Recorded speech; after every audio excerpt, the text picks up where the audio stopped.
Guys, with my friend Tom and Nicole here, they finished the world's toughest mudder. Tom didn't get this from Goodwill. He actually did the race, got the shirt. Here we go. Very expensive T-shirt. So I'm going to let them talk about exactly what this race is, because coming from them is probably better than coming from me. World's toughest mudder. Go. World's toughest mudder. So 24 hours, 5-mile loop in the desert north of Las Vegas. 21 or 20 obstacles.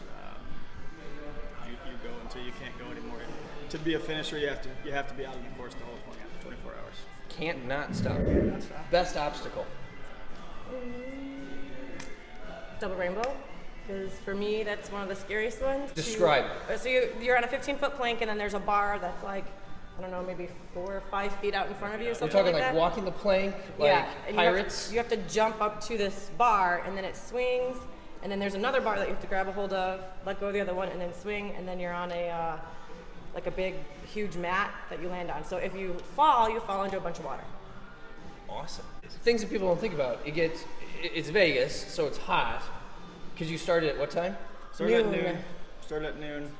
It got up to about 76 or 77 Which in the degrees. desert feels a lot hotter. It was hot, yeah. And then at night it got down in the upper 40s. So the sun sets at some point. In 24 hours. Yep. And you have to, clothing-wise, you have to change. You have to.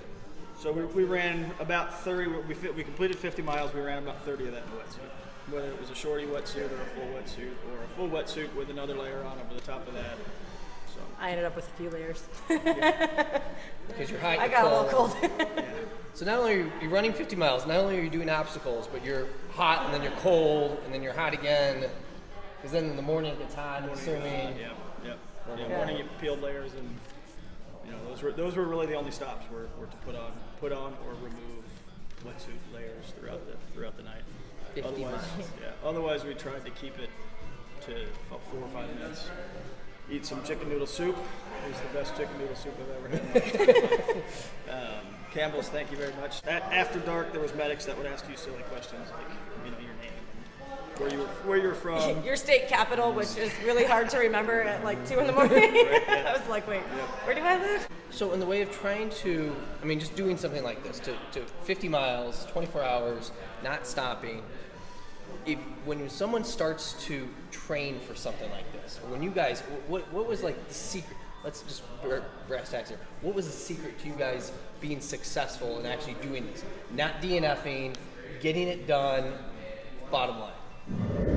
Lots of working out at various times throughout the day. There are many days I did 3 workouts in a day, including running and lifting and probably running again. Overnight runs. I did. A lot of people will like host training runs at night, and they'll do it all as a group and have obstacles and stuff in it. I didn't do any of that. I just did a couple of races that were overnight. One race that had a midnight start, so that kind of helped. But it takes me quite a while to recover from that overnight stuff, so I figured doing too much of it was going to be counterproductive. Yeah, multiples in a single day, I think, was the biggest thing. Because we would come here in the mornings, run after this, run at lunch, and then go run hills in the evening.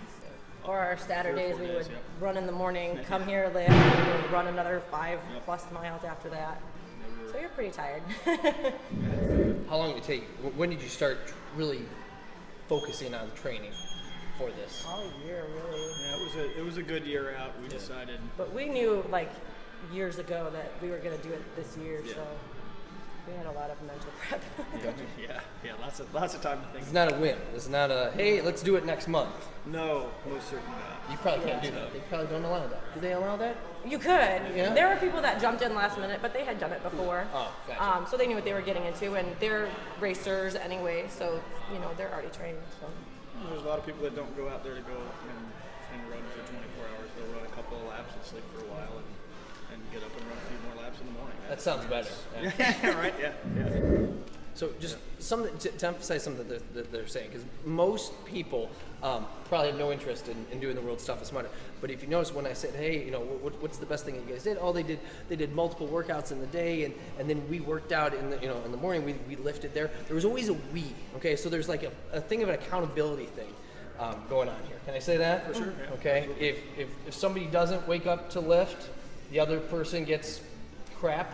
Can we? Sometimes, unfortunately, we're pretty comfortable with each other right now, so we'll be like, I'm tired. Yeah, me too. Time to stay home But today. Yeah, there's. It's definitely harder to back out when there's somebody else that's going to be there with you. Right? Yeah, it helps, and especially on the weekends when you're leaving family and stuff like that. It's a lot. It makes it a lot easier to have somebody else there to push you.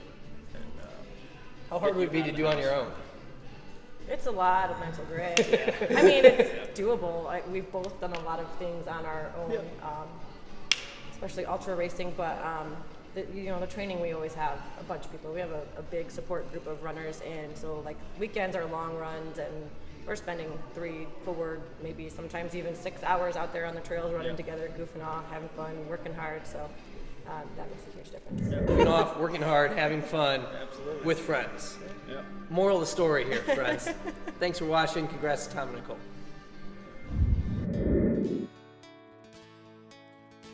If I should lose myself